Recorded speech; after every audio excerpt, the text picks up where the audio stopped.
A prayer that includes us, January 17th.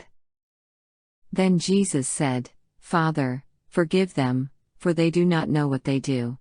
And they divided his garments and cast lots, NKJV. A great multitude followed the Savior to Calvary, many mocking and deriding, but some were weeping and recounting his praise. Those whom he had healed of various infirmities, and those whom he had raised from the dead, declared his marvelous works with earnest voice, and demanded to know what Jesus had done that he should be treated as a malefactor. Jesus made no murmur of complaint, his face remained pale and serene, but great drops of sweat stood upon his brow.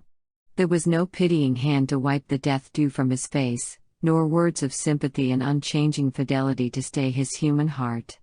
He was treading the winepress all alone, and of all the people there was none with him. While the soldiers were doing their fearful work, and he was enduring the most acute agony, Jesus prayed for his enemies, "Father, forgive them, for they know not what they do." His mind was borne from his own suffering to the crime of his persecutors, and the terrible but just retribution that would be theirs. He pitied them in their ignorance and guilt. No curses were called down upon the soldiers who were handling him so roughly, no vengeance was invoked upon the priests and rulers who were the cause of all his suffering, and were then gloating over the accomplishment of their purpose, but only a plea for their forgiveness, for they know not what they do. Had they known that they were putting to exquisite torture one who had come to save the sinful race from eternal ruin, they would have been seized with horror and remorse.